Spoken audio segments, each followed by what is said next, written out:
Welcome to my channel, Akash Jaiswal Education Channels. नमस्कार दोस्तों, जैसे कि हम लोगों ने पिछले वाले वीडियो में जाना था इन्फ्लुएंजा वायरस के बारे में, इसी तरह से ट्रैक बाय ट्रैक आते चले जा रहे हैं। हम लोग जाने थे कि इन्फ्लुएंजा वायरस क्या होता है, HIV वायरस क्या होता है, बैक्टीरियल फेज क्या होता है, टोबैको मोज़ेक वायरस क्या होता है, और इसी तरह से हम लोग कोरोना वायरस के बारे में जानेंगे। छोटा सा पार्ट रहेगा ये भी।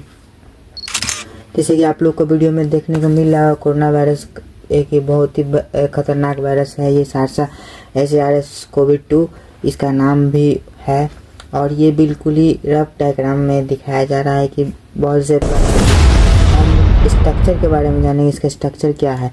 सबसे पहले हम सरफेस प्रोटीन के बारे में जानेंगे कि सरफेस प्रोटीन होता क्या है। This glycoprotein known as the 5 protein it is responsible for solar corona like appearance of the virus. This protein help the virus to attach the membrane of the host cell. यहाँ पे बोला है ये glycoprotein से ये पूरा ऊपर में जो फैला हुआ है एस प्रोटीन के साथ, ग्लाइकोप्रोटीन जो फैला हुआ है पूरा उसको एस प्रोटीन बोलेंगे। इसका रिस्पॉन्सिबल है सोलर कोरोना लाइक अपीयरेंस, मतलब एक सोलर पैटर्न हम लोग देखते हैं, सोलर एनर्जी, सौर ऊर्जा। इसी तरह से यहाँ जो कोरोना वायरस के ऊपर ग्लाइकोप्रोटीन जो अटैच है एस शेप में, ये बिल्कुल ही solar like appearance attach virus को हेल्प करता है प्रोटीन को मेम्ब्रेन से अटैच करने में। क्योंकि मान के चले सीधा यहाँ जो इन्फेक्टेड पर्सन को जब कोरोना वायरस लगेगा, हिट करेगा, तो ये बिल्कुल ही चिपक जाएगा उसके माध्यम से, एस ग्लाइकोप्रोटीन के माध्यम से, और उसका इम्यून सिस्टम डाउन करके उसके ब्लड में इंजेक्ट हो जाएगा, मिल जाएगा। इसी तरह से हम लोग लिपिड मेम्ब्रेन समझेंगे कि लिपिड मेम्ब्रेन होता क्या है। चलिए लिपिड मेम्ब्रेन हम लोग समझेंगे। The surface protein are embedded in it It originated from the membrane of the host cell in which the virus was formed. ये क्या बोला, इसमें जो सरफेस प्रोटीन है इसका जो एम्बेडेड है मेम्ब्रेन का होस्ट सेल से जहाँ वायरस फॉर्म करता है, यही बोला है लिपिड मेम्ब्रेन, जो कि यहाँ पे दिखने को मिल रहा होगा, एरो दिख रहा होगा आप लोग को यहाँ पे। ये बिल्कुल ही सेम का तरीका आप लोग को दिख रहा होगा कि ये क्या करता है और क्या नहीं करता है। यहाँ पे लिपिड मेम्ब्रेन में आप लोग देख सकते हैं, ये बिल्कुल ही स्मूथ लाइक स्ट्रक्चर है, वायरस इजेक्ट के फॉर्म में मदद करता है। ये RNA जानेंगे, राइबोन्यूक्लिक एसिड का स्ट्रक्चर क्या होता है। ये बिल्कुल ही हेलिकल होता है, डायरेक्ट समझेंगे।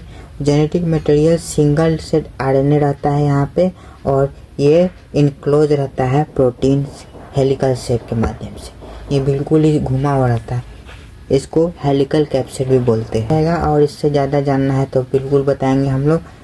देखिए यहाँ पे जो कोरोना वायरस है वो इन्फेक्ट करता है एनिमल से बर्ड और मैमल को। क्यों बर्ड और मैमल को इन्फेक्ट करता है? क्योंकि यहाँ पे there are 8 corona virus strain known as to infect human to.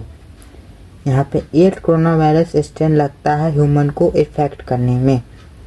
Most of the this however do usually cause many problems. यहाँ पे प्रॉब्लम्स क्यों देखने को मिलता है कि 8 कोरोना वायरस इफेक्ट क्यों करता है ह्यूमन को? They are present only 2% of human science.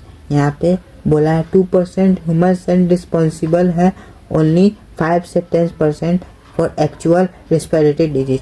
यहाँ पे कोरोना वायरस जो कि 2% इसमें काम करता है अपना, उसके बाद सारा काम रहता है रेस्पिरेटरी सिस्टम का, क्योंकि वहीं से वो इजेक्ट करके रेस्पिरेटरी सिस्टम डैमेज कर देता है। 5 से 10% आपका वो खुद कर देता है, वो दूसरा इसलिए कर देता है क्योंकि वहाँ आपका तो कोरोना वायरस इजेक्ट हो गया लंग्स में, रेस्पिरेटरी सिस्टम डैमेज कर दिया और आप कोरोना वायरस का शिकार हो गए।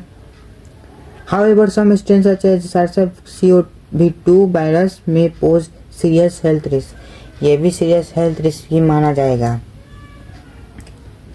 इसीलिए हम लोग इसका नाम रखते हैं कोविड-19, क्योंकि ये पेंडेमिक आया था जनवरी 1, 2020 में।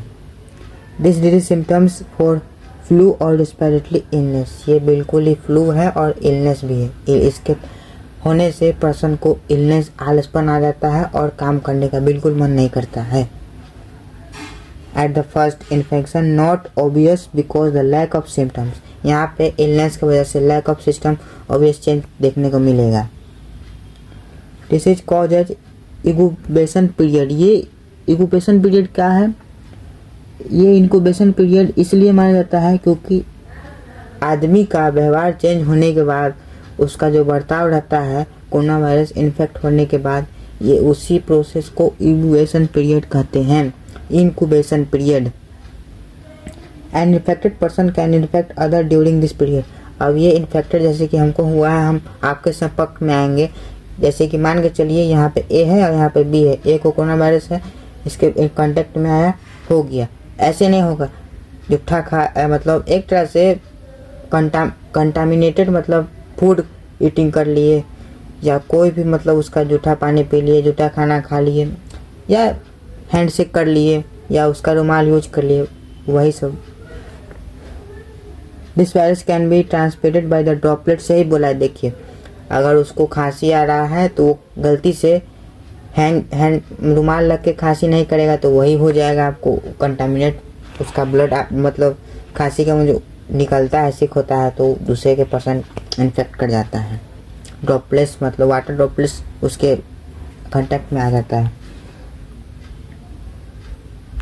Most of the time 80% case जो रहता है मिड सिम्टम्स रहता है, यहाँ पे माइल्ड सिम्टम्स, और नो भी सिम्टम्स इसमें नहीं भी रह सकता है क्योंकि इसका ब्लड इम्यून सिस्टम पावरफुल रहा तो उससे लड़ाई करके वो कोरोना वायरस को भगा देता है, बोलता है जाओ तुम अपने घर पे।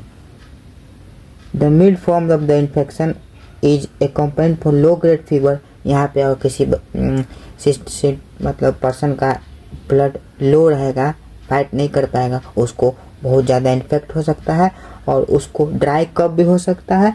लो फीवर, ड्राई कफ, थ्रोट सूखने लगेगा, गला सूखने लगेगा, रनिंग नोज बिल्कुल रन करने लगेगा और कमजोरी आएगा, मसल में पेन रहेगा, माथा दर्द करेगा, डायरिया भी हो सकता है इससे, और इससे माइनॉरिटी के कारण आपको ब्रीथिंग में भी प्रॉब्लम हो सकता है, इससे निमोनिया का शिकार भी हो जाइएगा। इससे होने के बाद अगर पेशेंट को नीड चाहता है artificial assistant to support breathing, इसको ऑक्सीजन लगाया जाता है। अगर आपको ड्राई कफ हो गया, हेडेक हो गया, अगर उसमें आपको सांस लेने में दिक्कत हो जाएगा तो आपको आर्टिफिशियल ऑक्सीजन लग भी सकता है। उसके बाद हम लोग देखेंगे कि अगर मोर्टेलिटी रेट 2% से लेकर 3% से ज़्यादा है, आउट ऑफ 100 पेशेंट मर जाएंगे, इसमें पेशेंट डाइट कर जाएंगे। People with weekend immune system and elderly are the most vulnerable group. ये बिल्कुल ही वल्नरेबल ग्रुप माना जाता है। ये बहुत ही हल्के में नहीं लीजिएगा। कोरोना वायरस तो अभी जा चुका है, वायरस है, इसको ऐसा समझिए वायरस कभी ख़त्म नहीं होता है, आ भी सकता है, नहीं भी आ सकता है, इसका अभी दवाई बना नहीं है उतना माध्यम से।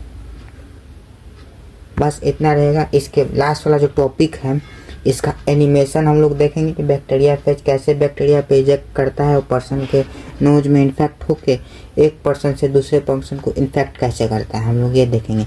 आज वाला टॉपिक बहुत ही आसान था, ज़्यादातर समझने में कोई दिक्कत नहीं हुआ होगा, तो आप लोग को लाइक सब्सक्राइब कमेंट के साथ चैनल को फॉलो भी कीजिएगा और शेयर भी कीजिएगा। धन्यवाद।